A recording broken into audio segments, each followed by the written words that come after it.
प्रभु के आत्मलिंग को लंका ले जाने से कौन रोकेगा मुझे? मैं रोकूंगा तुम्हें। लंकेश! लंकेश!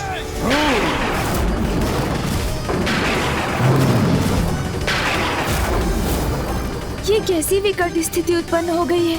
लंकेश और नंदेश्वर जी एक दोनों के सम्मुख परस्पर संघर्ष के लिए तत्पर हो गए हैं।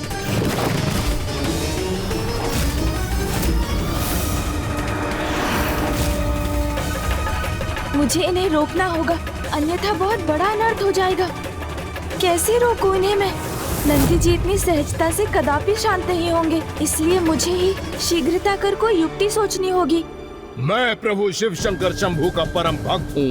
प्रभु की कृपा से अत्यंत बलशाली हूँ मैं, इसलिए आप मुझे विवश करेंगे तो मैं तनिक भी संकोच नहीं करूँगा अपने बल का प्रयोग करने में। नंदी जी, मुझे इस प्रकार की चुनौती देना तुम्हारे अहंकार का परिणाम है रावण, और तुम्हारे इस अहंकार को नष्ट करने में मैं तनिक भी संकोच नहीं करूंगा।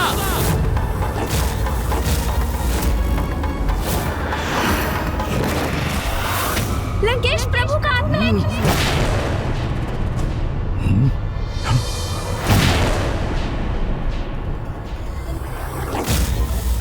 आत्मलिंग क्या हुआ है आत्मलिंग को?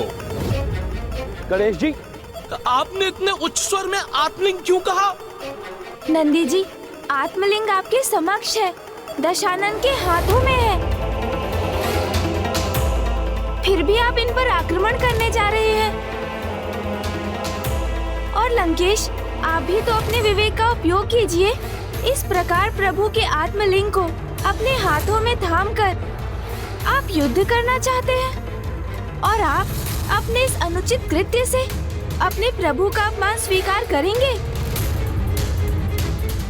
नहीं, मैं इस अहंकारी लंकेश को प्रभु के आत्मलिंग को कदापि नहीं ले जाने दूंगा। मुझे अपने प्रभु के आत्मलिंग को ले जाने से कोई नहीं रोक सकता। वानर, ये क्या कर रहे हैं आप दोनों? इतने उत्तेजित क्यों हो रहे हैं? थोड़ा धैर्य धारण कीजिए। मैं जो कहना चाहता हूँ तनिक उसे सुनने की कृपा कीजिए। मुझे आपकी चिंता ज्ञात है नंदी जी कि पिताश्री के आत्मलिंग को लंका पहुँचाने से लंका में ही शिव धाम स्थापित हो जाएगा, किंतु लंकेश को तो स्वयं प्रभु ने ही अपना आत्मलिंग प्रदान किया है। इसलिए इस प्रकार संघर्ष कर उन्हें छीनकर प्राप्त करना तो महादेव का अपमान होगा ना। शिवनंदन गणेश जी को तो भली भांति ज्ञात है कि यदि प्रभु के आत्मलिंग लंका पहुंच गए तो कितना बड़ा अनर्थ हो जाएगा। और आपको तो ये भली भांति ज्ञात है कि लंकेश ने कितनी घोर तपस्या की है। वरदान स्वरूप उन्होंने प्रभु के आत्मलिंग को उनसे प्राप्त किया है। अब ये आत्मलिंग को लंका ले जाकर स्थापित करें अथवा लंका के मार्ग में ही स्थापित कर दें, ये तो इन्हीं की इच्छा पर निर्भर करता है ना नंदी जी। और अब इनकी इच्छा को पूर्ण करने से इन्हें कोई कैसे रोक सकता है? गौरी पुत्र, आपने सर्वथा उचित कहा। मैं प्रभु के आत्मलिंग को कहाँ स्थित करता हूँ ये मेरी इच्छा पर निर्भर करता है। और लंकेश प्रभु के आत्मलिंग को यहाँ तक लेकर आए तो उसमें इनका दोष नहीं है। दोष तो आप सभी शिवगणों का है, क्योंकि श्रृंगी जी, भृंगी जी, बेताल जी, पिशाच जी एवं देवगण आदि ने इन्हें रोकने का प्रयास तो किया ही नहीं। इसीलिए अब इनसे संघर्ष कर इन्हें रोकने का प्रयास अनुचित होगा नंदी जी। और वैसे भी इनसे युद्ध कर इन्हें कहाँ रोका जा सकता है?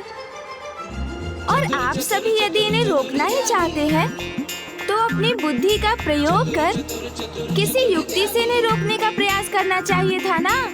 हाँ, अब जब उस समय सभी शिवगण कोई युक्ति सोच नहीं सके तो इसमें भला लंकेश का कहाँ, शिवगणों का ही दोष है ना। चतुर गणेशा। गौरी पुत्र जो कह रहे हैं उसे ध्यान से सुनिए और उनका सुझाव स्वीकार कीजिए। उसी में आपकी भलाई है। और यदि आप सभी लंकेश को रोकना ही चाहते हैं, तो आप सभी एक साथ आकर अपनी बुद्धि से किसी युक्ति का निर्माण कर इन्हें रोक कर दिखाइए। किंतु वैसे मेरे विचार से अब लंकेश को रोकना किसी के लिए भी संभव नहीं। आपकी चतुराई तो अद्भुत है गणेश जी। लंकेश को तनिक आभास भी नहीं हुआ और आपने उनके ही समक्ष उन्हें रोकने का उपाय सुझा दिया। मैं अब यथाशीघ्र यहाँ से लौटूंगा और जैसा आपने कहा वैसा ही करूंगा। अभी भी यहाँ स्थित रहकर क्या विचार कर रहे हैं नंदी जी आप? गौरीपुत्र का सुझाव समझ नहीं आया क्या? लंकेश, आपसे महादेव के आत्मलिंग को छीनकर प्राप्त करने का प्रयास करना तो स्वयं महादेव का अपमान करना होगा ना। इसलिए मैं स्वयं आपके मार्ग से हट रहा हूँ। आइए आइए, जाइए आप जाइए।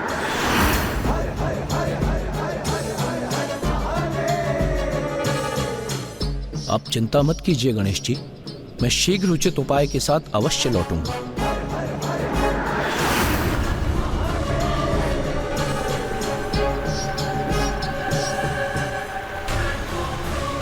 भीरू बनकर कहाँ छुपे बैठे हैं आप सभी?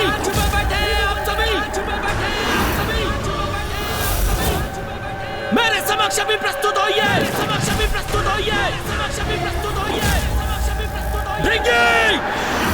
उन्होंने पुकारा मुझे।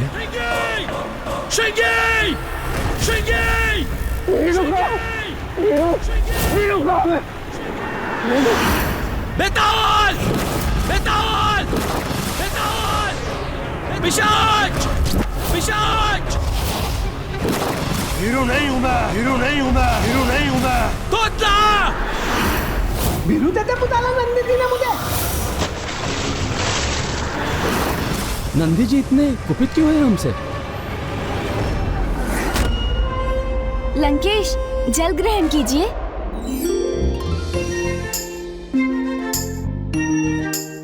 लंकेश, ये ज्ञात होने के उपरांत भी कि नंदी जी स्वयं प्रभु महादेव के अवतार हैं, आप उन्हें ईश्वर के रूप में स्वीकार क्यों नहीं करते? चतुर गणेशा। क्योंकि स्वयं शिव शंकर शंभू और उनके अंश में बहुत भेद है। क्योंकि उनके अंश तो नारायण भी हैं और ब्रह्मदेव भी, किंतु वो तब भी साक्षात शिव कहा, जो सर्वश्रेष्ठ हैं, परम ब्रह्म ईश्वर हैं, वो मेरे प्रभु शिव शंकर शंभू ही हैं, सर्वोच्च भगवान हैं। ये कैसी विडंबना है कि एक महान प्रभु भक्त भी अपनी अज्ञानतावश अपने ही ईश्वर को सर्वोच्च मानने की भूल कर बैठते हैं। वो ये भूल जाते हैं कि परम ब्रह्म ईश्वर एक ही है। वो भिन्न रूपों में प्रकट अवश्य होते हैं, इसलिए भक्त उन्हें अनेकों रूपों में पूजते हैं, किंतु अपने आराध्य को सर्वोच्च प्रमाणित करने के अनुचित प्रयास में वो संपूर्ण समाज में शांति के स्थान पर अशांति का विस्तार कर देते हैं। क्या हुआ गौरीपुत्र, किस विचार में डूब गए आप? मैं आपको स्पष्ट कर दूं, कुछ ऐसे मनुष्य भी हैं जो स्वयं को परमेश्वर घोषित कर देते हैं। कलयुग में तो ऐसे मनुष्य प्रत्येक प्रांत में प्रकट होंगे, किंतु ऐसे मनुष्यों को यह ज्ञात नहीं होता कि स्वयं को परम ईश्वर मानने का भ्रम रखने का कितना बड़ा दुष्परिणाम भुगतना पड़ सकता है उन्हें। और उसके प्रत्यक्ष प्रमाण हैं पितामह ब्रह्मदेव, जिनसे एक बार ऐसी ही भूल हुई थी। स्वयं को परम ब्रह्म घोषित कर स्वयं को सर्वश्रेष्ठ मान लिया था उन्होंने, और अपने इस अहंकार का बहुत बड़ा दंड प्राप्त हुआ था उन्हें, जिसका परिणाम तो हमारे समक्ष है।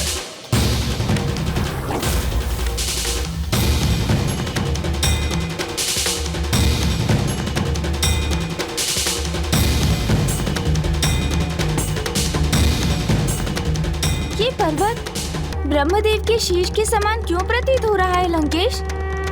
क्योंकि वास्तव में ये ब्रह्मदेव का 5वां शीश होता था, जिसे उनसे विलग कर यहाँ फेंका गया था और इसलिए यह स्थान ब्रह्म कपाल के नाम से विख्यात है। यही है प्रभु के अगले अवतार भैरव अवतार की कथा। ये घटनाक्रम तो तभी आरंभ हो गया था गौरीपुत्र, जब नारायण और ब्रह्मदेव प्रभु शिव शंकर शंभु से उत्पन्न हुए थे।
और सहस्त्रों वर्षों दोनों योग निद्रा में लीन रहे।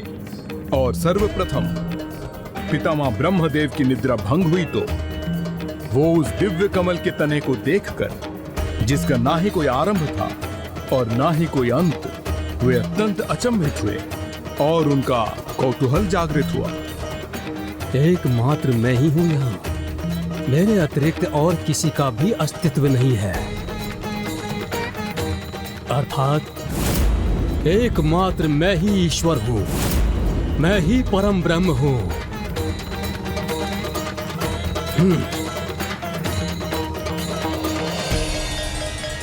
ये कमल पुष्प का तना कहां जा रहा है? कहां है इसका आरंभ और कहां है इसका अंत?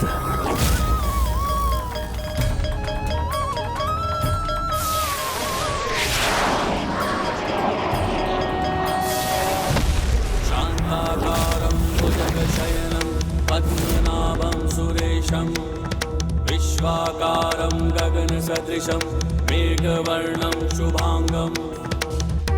ये कौन है? शेष नाग की शैया पर योग निद्रा में लीन दिव्य पुरुष कौन है आप?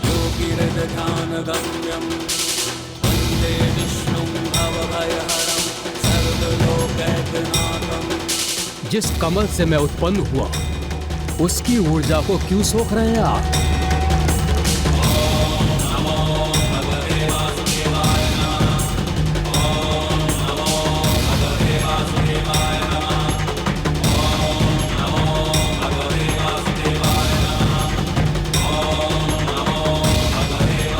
मैं आपके कमल की ऊर्जा नहीं सोख रहा, अभी तो आपके इस कमल की उत्पत्ति मेरी नाभि से हुई है। अर्थात इस कमल का और इस कमल से उत्पन्न हुए आपका जन्मदाता मैं हूं। प्रतीत होता है आप स्वयं को मुझसे अधिक श्रेष्ठ प्रमाणित करने का प्रयास कर रहे हैं, किंतु आप भूल रहे हैं कि मैं ही परम ब्रह्म हूं। मैंने ही आपको सर्वप्रथम जागृत किया था और यह स्पष्ट है कि सृष्टि के समक्ष मेरा ही अस्तित्व सबसे पहले उजागर हुआ है। इसलिए हम दोनों में मैं ही श्रेष्ठ हूं, आप नहीं। मेरा तो यही विश्वास है, जो आधार प्रदान करता है वही श्रेष्ठ होता है, और आपका आधार तो मैं हूं, तो मैं श्रेष्ठ हुआ ना? आपका स्थान तो यहाँ नीचे है और मेरा स्थान वहां ऊपर अनंत ब्रह्मांड में, और उच्च स्थान उसी को प्राप्त होता है जो सर्वोच्च होता है। इसलिए सत्य तो यही है कि मैं आपसे अधिक श्रेष्ठ हूँ, कि मैं आपसे अधिक श्रेष्ठ, कि मैं आपसे अधिक श्रेष्ठ, कि मैं आपसे अधिक श्रेष्ठ, कि मैं आपसे अधिक श्रेष्ठ।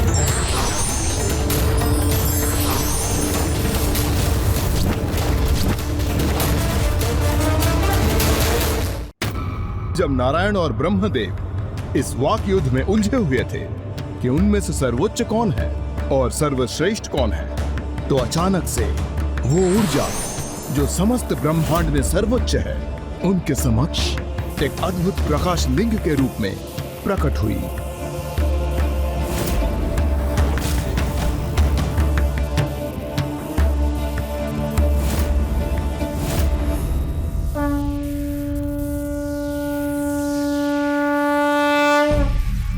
ये प्रकाश स्तंभ तो अनंत है। अब हम दोनों के अतिरिक्त ये क्या है? कैसा प्रकाश है ये? कहां से उत्पन्न हो?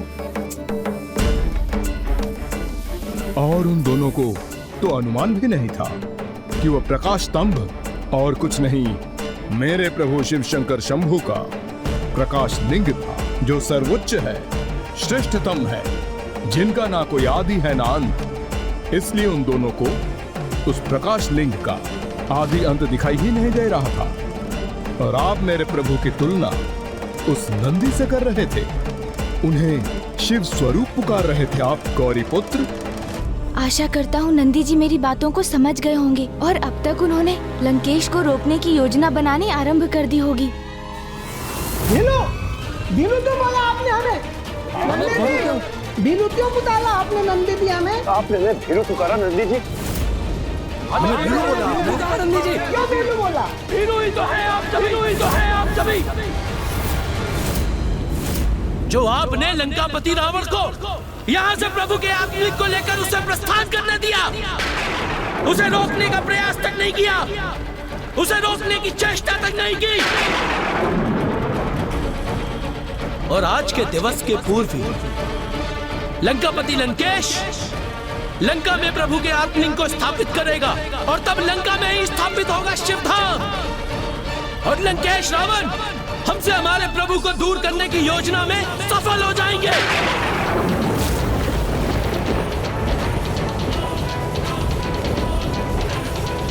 तब हुआ ये गौरी पुत्र कि नारायण और ब्रह्मदेव प्रभु के प्रकाश लिंग को देखकर स्तब्ध रह गए। और तभी एक आकाशवाणी हुई, हे पंचशीषधारी ब्रह्मदेव, आप सृष्टि की रचना के लिए प्रकट हुए हैं। और हे नारायण, आप उस सृष्टि की रक्षा और पालन के लिए, किंतु आप दोनों कैसे अनुचित विवाद में उलझ गए हैं। बस यदि आप दोनों ये ज्ञात ही करना चाहते हैं कि आप दोनों में अधिक श्रेष्ठ कौन है, तो आप इस दिव्य प्रकाश स्तंभ की विपरीत छोर की ओर आगे बढ़िए। और दूसरे की तुलना में श्रेष्ठ वही होगा जो सर्वप्रथम इसके छोर तक पहुंचने में सक्षम होगा। तस्मै नकाराय नमः शिवाय। मंदाकिनी सलिल चंदन चर्चिताय नंदीश्वर प्रमथनाथ महेश्वराय। मंदार पुष्प बहु पुष्प सुपूजिताय तस्मै मकाराय नमः शिवाय।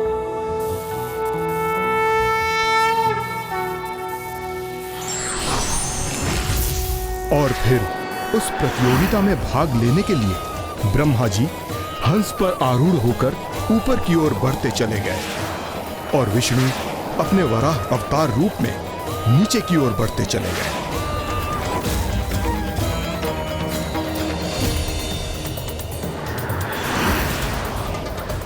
इस प्रकाश स्तंभ का ऊपरी छोर अभी तक मुझे दिखाई नहीं दे रहा है।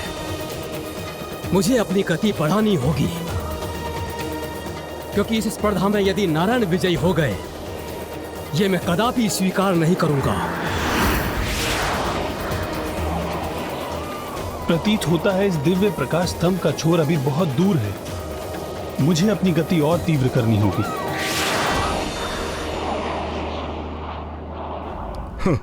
नारायण ने क्या रूप धारण किया है, एक वराह का।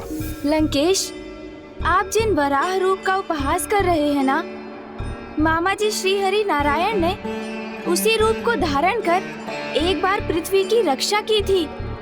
जब हिरण्याक्ष के कारण संपूर्ण पृथ्वी संकट में आ गई थी, तब वराह रूप में मामा जी श्री हरि नारायण ने ही पृथ्वी को आधार दिया था और उनका ये रूप तो सदा वंदनीय है और इस रूप की वंदना करने वाले का प्रत्येक कष्ट सदा के लिए दूर हो जाता है।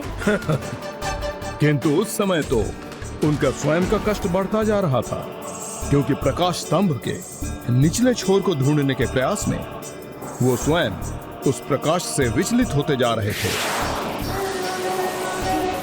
नारायण को तो यह भी ज्ञात नहीं था कि यदि वो गरुड़ का रूप भी धारण कर लेते तो भी वो उस महाप्रकाश लिंग के छोर को ढूंढने में असमर्थ रहते। कदाचित फूफा जी ब्रह्मदेव के लिए भी यही सत्य होगा।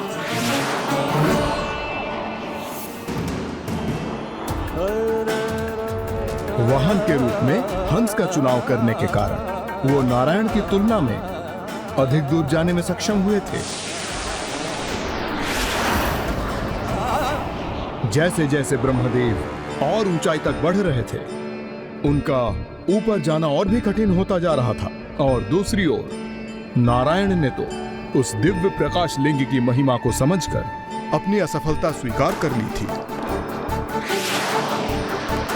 प्रतीत होता है इस दिव्य प्रकाश स्तंभ का दूसरा छोर अभी बहुत दूर है। मुझे अपनी गति और तीव्र करनी होगी। किंतु पितामह ब्रह्मदेव अभी भी इस स्पर्धा में अपनी पराजय स्वीकार करने के लिए तैयार नहीं थे। तभी वहां उनकी ओर गिरता हुआ केतकी पुष्प उन्हें दिखाई दिया।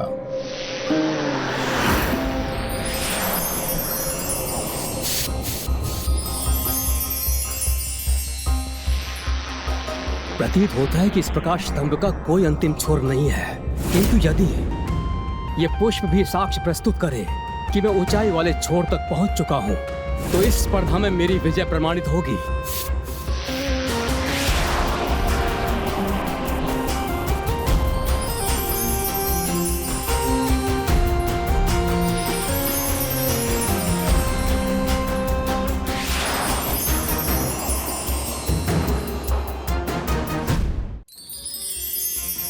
कौन हो तुम और यहां क्या कर रहे हो?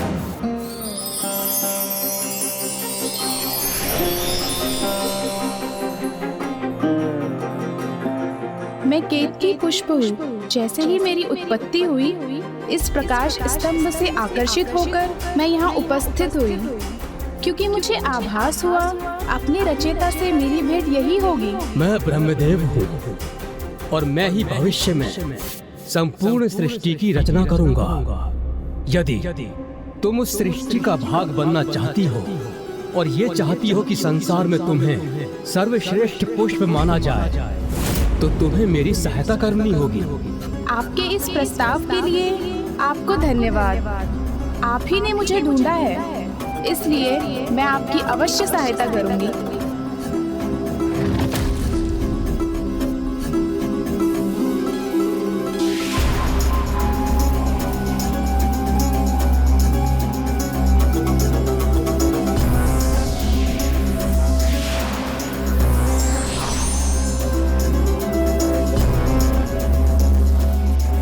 क्या आप दोनों में से कोई इस महालिंग की छोर तक पहुंच सके?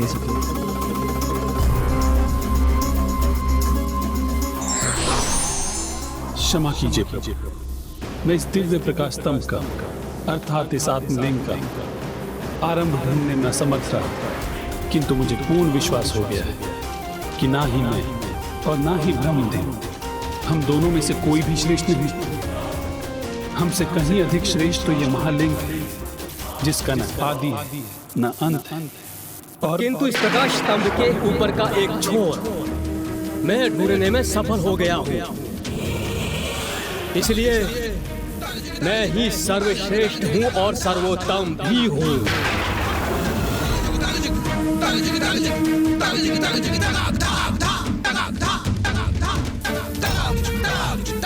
और इसका प्रमाण भी है मेरे पास। ये केतकी का पुष्प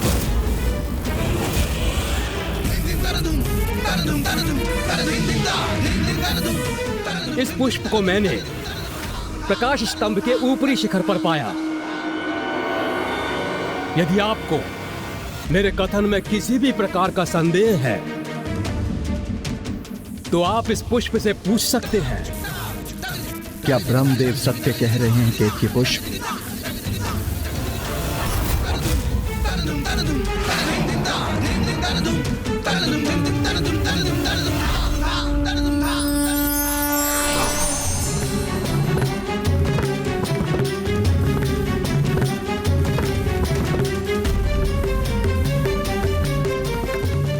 हाँ, ये सत्य है। ब्रह्मदेव ने मुझे महालिंग के ऊपरी शिखर पे ही पाया था।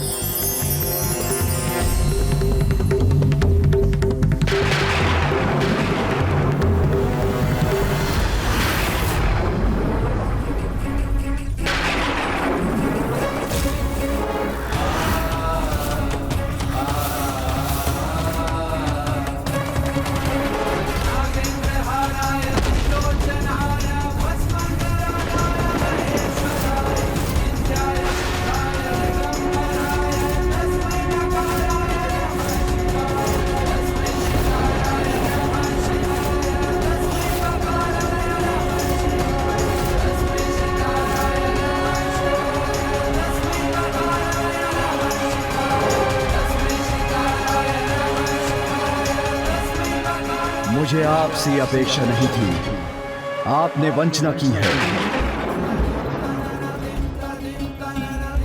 असत्य के आधार पर विजय प्राप्त करने का प्रयास किया है। इसलिए मैं शिव आपको शाप देता हूं कि आपके ही द्वारा रचित सृष्टि में आपकी ही पूजा नहीं होगी।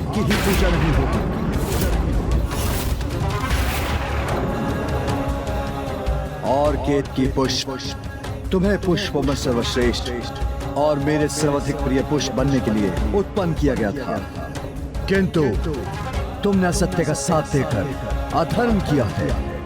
इसलिए मैं तुम्हें भी श्राप देता हूं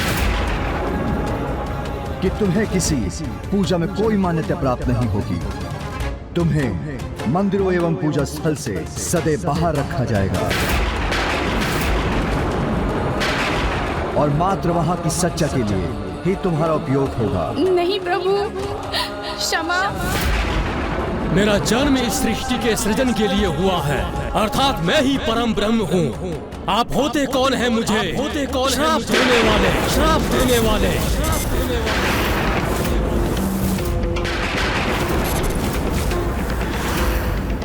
आपके अहंकार ने आपके विवेक को हर लिया है, इसीलिए आप मुझे देखने में असमर्थ हो रहे हैं।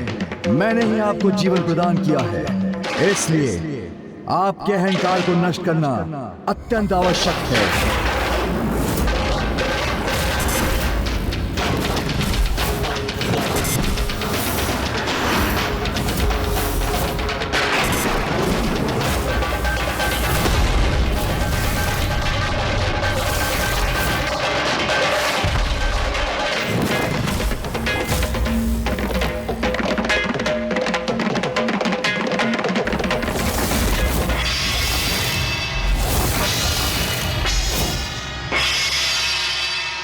परम ब्रह्म नहीं है आप, किंतु आपके अंदर का अहंकार आपको परम ब्रह्म होने का भ्रम उत्पन्न कर रहा है। ऐसे अहंकार से परिपूर्ण एवं असत्य वचन बोलने वाले आपके पंचम शीश को दंड भुगतना ही होगा।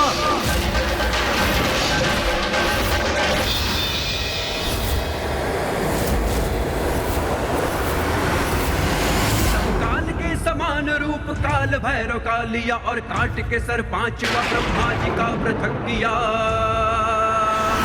ओम नमः शिवाय, ओम नमः शिवाय, ओम नमः शिवाय, ओम नमः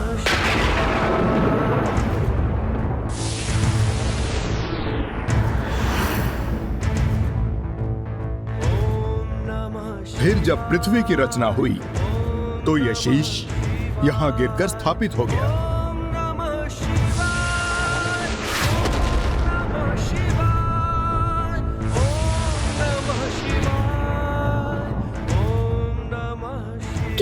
लंकेश, जहाँ तक मैं समझ सका हूँ, महादेव की महानता मात्र इतनी ही नहीं थी कि उन्होंने भैरव अवतार लेकर ब्रह्मदेव को उनके अहंकार से मुक्त किया, अपितु उनकी महानता तो इसमें भी थी ना कि ये ज्ञात होते हुए भी कि उन्होंने ऐसा किया कि ब्रह्मदेव का शीश उनके शरीर से विलग करने के लिए उन पर ब्रह्म हत्या का दोष लगेगा।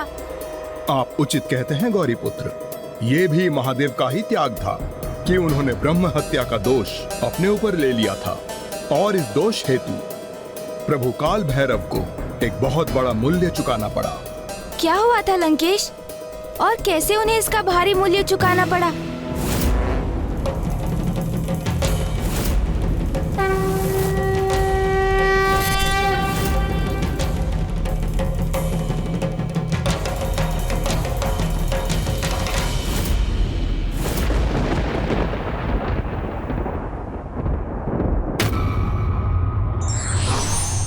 अहंकार का उन्मूलन उतना ही आवश्यक होता है जितना किसी रोगग्रस्त अंग की शल्य चिकित्सा।